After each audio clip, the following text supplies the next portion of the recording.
Do I see this marriage lasting?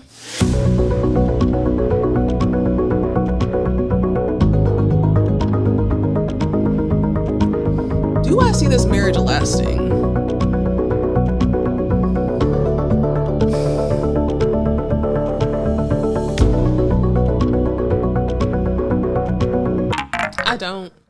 I don't. Welcome to another episode of the That's Scary with Meloney P podcast. I'm your girl, Meloney P, and we are here to have a conversation. Listen, y'all, so I just recently watched the Jen and Carlos King with her child, aka fiance, what's that nigga name? Chris. Jen and Chris had a interview with Carlos King, and you know that if Carlos King got you on there, it's going to be some type of tea, something, information that he's trying to get. I watched the interview, and my hope for the interview was going to be that all of the skepticism, all of the questioning, all of the like, is this man scamming her? All of that was going to be made clean. We were going to see a good interview and explanation of all the pending questions about Chris and Jen and all the worry. Because here's the thing, Carlos very much made it clear that Jen is our little bitty black Barbie, you know, and people are worried about her because she has made bad decision after bad decision after bad decision when it comes to men, like a lot of us, or a lot of y'all. And, you know, but hers is one thing to pick somebody who cheating or whatever, but she picking murderers. Like, her last man murdered people, and the man before that murdered her face with that glass of water. Whatever. Keep it moving. You know what I'm saying? Listen, you gotta be real careful, you know what I mean? What? Be real careful, you know what I'm saying? Be real careful. When he threw it in her face. So, you know, she doesn't have a track record of just dealing with like assholes. She has a track record of dealing with murderers. So with that being said, my hope was that, okay, this time she's going to get it right. This time she's going to, you know, clear the air. He's not a scammer, this, that, and the third. And it did the exact opposite. Jen, it did not work. It did not work. Try again. I wanted to use that so bad, and now it feels stupid. But anyway, this interview backfired. Like, it backfired in the worst way for her and Chris. Because if you look at the comments of the Carlos King, Jen, and Chris interview, I am not alone. And I didn't even look at the comments until the very end to see if people were thinking the same thing, that like if people had the same takeaway that I had from that interview. And people not only had the same takeaway, it was bad. It was really, really bad. Like, all the comments was run, Jen, run. So listen, I'm not going to go for detail in the interview. I'll put the link in my description. Check it out. But I guess just a few things. So I will say that it's something about Jen and that little boy that is difficult for me to look at. Because I want her to win so bad, and I want her to have the fairy tale ending so bad, that looking at Chris in my peripheral vision, I don't want to look all the way, because if I'm looking at you from my peripheral, it's giving, I don't want to look at you, because I feel like this might be another bad look.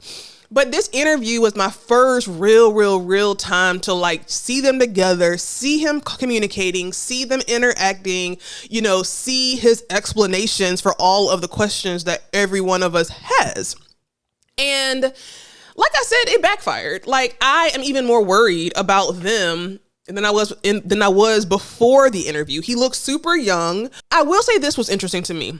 So in the beginning, Carlos King, as he always does, was saying how he's friends with everybody, but some people he's really friends with, and him and Jen are really friends. They've been out in Miami partying it up, having a high old time. They've been out in Miami having a high old time, you know, getting, you know, having fun. You know, Carlos had met all of the other men that she dated, and that she would even go to the extent to make sure Carlos King met her previous men because she valued his opinion. Now, I would have never put Carlos King and Jen as being that close, but the way they was talking in that interview, that, that's his girl. So then Carlos and Jennifer talk about their relationship, their friendship. And then Carlos says that he had the opportunity to, go to dinner before this interview with Jen and Chris. And I'm going to tell you what stood out to me. One of the very first things that Chris said on this interview was that, man, Carlos, we took you out to dinner and you took the check and I couldn't pay and I wanted to treat you and I wanted to treat you. Now, in the beginning, for some reason that stuck out to me, but I didn't know why. But as the interview went on, I saw that Chris had a pattern in every situation, in every story of making himself look so good and like a savior and like he was doing the right thing and that people liked him and that he's helping people. Like he had a regimen or a rhythm in every conversation, in every long-winded story he told. He had an explanation of how, this is why he was doing this. And, he was just trying to help someone. And he just wanted to close the door so she couldn't get out. So like, pay attention to that if you watch the interview. Like that is the beginning of his trend throughout the interview of making sure that, or attempting to make sure that the picture painted of him for this interview is that he's a good guy. So, Carlos says that they went out to dinner. Chris says that, he couldn't pay and he wanted to pay. Then they go on to talk about, how Jen and Chris met. And, one thing that I'm not good at is mathematics. But one thing that wasn't adding up in this whole hour and some change long interview is the math. Chris said that he was 29 when he met Jen, and Jen was around 46, 47 when they first met. So when you look at the timeline of what he communicates throughout the interview, the math don't math. The math is the scam math, because if he was 29 when they met and he spent 7 years in prison before they met, and he said that he quit corporate America at the age of 19, then that only gives him 19 to 19, 20, and 21, 3 years to have time to graduate, work in corporate America, quit corporate America, make over 6 figures back in that day, which was a lot of money then. And the math doesn't math. Like, he said that he had a full scholarship for college.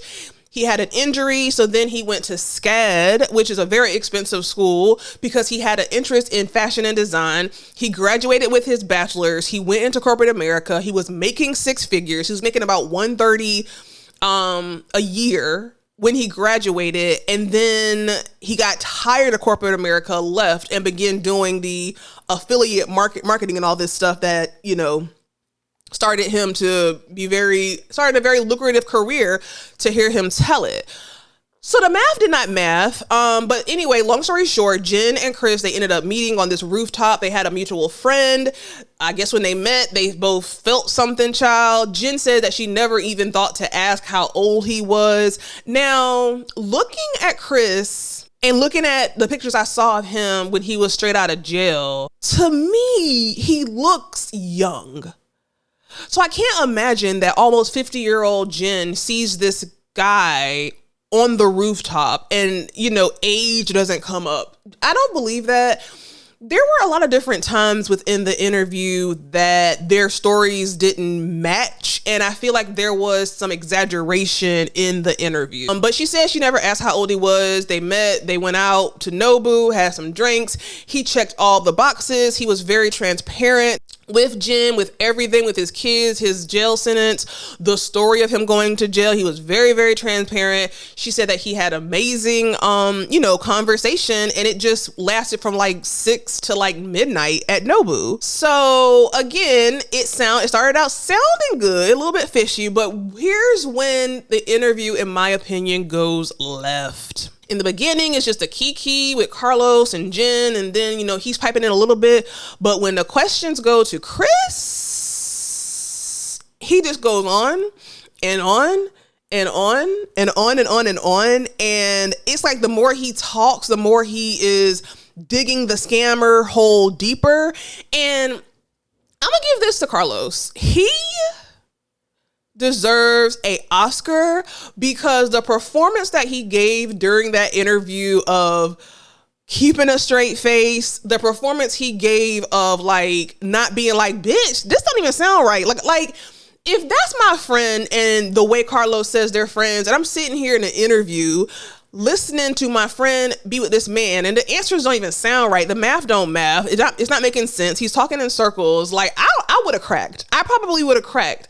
But Carlos was very professional and he was shaking his head and he was like, okay. And he kept trying to bring the story together. So again, long story short, Chris basically says that he ended up going to jail for entrapment. He was dating a woman. The way he paints the picture is he's this amazing provider, this amazing guy. They had a few drinks, the conversation got heated. She became drunk, not him, but she became drunk or, inebriated. And they started arguing. They was arguing to the point where the neighbors could hear. One thing led to another. She tried to simply leave. And him being the savior that he is, I don't want you to drive. I don't want you to leave my apartment with those keys in your hand because you have been drunk. And then he leaves. And next thing you know, she jumps off their balcony and horribly injures herself. And now he's being convicted of not letting her leave. And the way he paints that story, that long-winded story, it really, really gives, I was just trying to save her. I didn't want her to drive. I was just trying to protect her. And then he even goes on in the long-winded story to say how even her mom was concerned about the police targeting him because he's a black man. And he started going off this like tangent about, black men, police brutality, and how he was fearful, and how the mom of the daughter that jumped off the balcony was, so concerned about him and wanted to make sure that he was okay. Not her daughter over there at ICU, but she wanted to make sure he was okay. You know what I'm saying? So anyway, he talks about that, I have seen in interviews where he said that, he was only in jail for 3 years, but he ended up spending 7 years in jail. He even paints the story to be like the daughter, his ex who jumped off the balcony, who he ended up going and spending 7 years in prison for entrapment for. She was so concerned and kept telling the judge to go light on him, to go light on him, to go light on him. And I feel like he was really trying to paint the picture of everybody was on my side. Everybody knew that I had nothing to do with this. Everybody knew, but I don't know. That didn't add up either. He said he was insinuating that, she ended up getting healed, getting better. She ended up coming back to his new apartment because he got evicted from the one that she jumped out of. They wanted him out of it. So when he ended up moving to another apartment, she kind of moved back, and she was so concerned with, him getting a light sentence. It was just a bunch of nothing. Again, as he's talking on and on and on, the story keeps going on and on. But the synopsis of that part is he went to jail for 7 years, and he said that while he was in jail, he twisted it from, okay, you know what? I'm gonna make the best of this. I'm not gonna think of myself as being in jail. I'm gonna think of myself as being at a spiritual retreat. And once he changed the narrative in his mind and manifested him being in a spiritual retreat and not in jail with, gangbangers and this and that, he wrote a book. He said that he became one of the #1 authors on Amazon, and all the people loved him. You know what I'm saying? At the jail, they gave him a nickname of Blessed, because remember, he's blessed. He's a savior. He's just trying to save everybody. He's just trying to protect Jen. You know what I'm saying? So that's the picture he's trying to paint. Again, he starts talking about, Carlos says, what do you do to make money? And then he starts over again. And I'm like, okay, here we go. Like, if you say, what do I do for a living? I'm a project manager. That's what I do. But he never once said, he never gave a clear answer of what it was he did, how he earned money.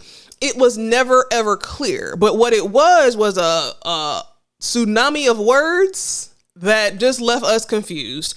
Basically, he said he does like affiliate marketing or something like that. Like, basically, I took it as a pyramid scheme. He does pyramid schemes, and he earns his money based off his skill, not off the money. Child, I don't know. It didn't make sense. Ultimately, Jen sat there, because I'm giving you a quick rundown of his word vomiting on that interview. But seeing Jen sit there next to him, it's right up Jen's alley, because you know how with Jen there was an Evelyn. So I feel like Jen kind of hid behind Evelyn, and she was kind of Evelyn's, shadow at one point. Now, obviously not anymore, but the Jen that we came to know was just a hanger-on of her husband. I don't know if he really respected her. Obviously not. Then she became a hanger-on of Evelyn. And I think her energy is just to want to see the best in people and just kind of play a back seat as long as she's getting something out of it, right? And I think that's what's happening with her and Chris. I think she wants to see the best in him. And I asked myself this question. I was like, okay, she's 50 or almost 50. She has been in the dating space unsuccessfully for all these years since her marriage over a decade ago, and she hasn't found her person. So is it a situation of, I'm almost 50, here's this guy, he probably banging my back out, you know what I'm saying? He's fun, he's whatever the case might be, he has a little bit of money, it's fun, it'll look good, it'll extend my life on reality TV. Should I just go with it? And that's what I'm hoping it is, because if she really believes that this man is not scamming her, then I don't know. She even spoke about how she had discernment. Like, she feels like she prayed to God for discernment and for anybody that did not mean her well to, be removed from her life. At the end of the day, even talking about this interview, it's making me confused. It was just crazy. It was all over the place. But I will say, we did not leave with no answers, no clarity, other than, Jen, girl, we're afraid for you, run. The explanation of the job never made sense. He was saying that he was his happiest in life when he only had 39 cents in his account. None of it made sense. Like, none of it made sense. And you can tell on Carlos's face that none of it made sense to him either. When the conversation about the kids came up, Carlos asked, and I could feel Carlos knowing the answer to this, but asking because he knew that they would either lie or it would make them feel uncomfortable. Carlos was like, oh, Jen, so you're a stepmom now. And her answer was very clear as to, yeah, I'm a stepmom by title, but I don't fuck with them kids. I don't see them kids. Them kids are just an accessory. I don't think the kids they come around. I think that the way he spoke about his kids, he was saying how his kids and Jen are the most important thing to him, and he talks about them all the time. Not I see them all the time, not I talk to them all the time, but I talk about them all the time, so I like them. I like the kids. I talk about them all the time. It was just really weird. It was really, really weird. Conversation about prenup came up. That lie, they didn't practice that lie, because she started saying that, it's been discussed. And before she could finish her sentence, he said, oh, we're getting one. We're having one. It's in place, because I just want to protect Jen. I've never asked Jen for no money. I've never, asked her for anything. I just want to protect her. Like, that was the story. And here's the thing, Chris, I think you're a great person. Do I see this marriage lasting?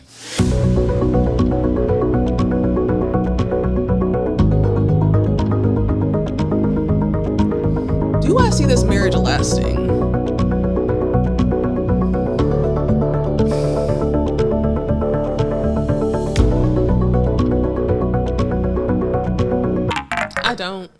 I don't. And I hate to say that, because I really want her to win. But I think that if I had to guess, I think that this marriage is not going to last. And I hate to even say that, but if I had to risk it and take a gamble, I wouldn't see this marriage lasting past 5 years. What I do see happening, and I pray doesn't happen, is when this marriage does dissolve, him turning on her publicly. I see him turning on her publicly. I see her turning on him publicly, and this being somewhere in reality TV. but I don't see this lasting long. Anyway, child, I'm mad that I wasted 25 minutes. Not wasted, but this is a lot. The interview was a lot. It was very draining to watch. Hearing him talk and just having my own discernment, and I'm like, okay, this ain't adding up.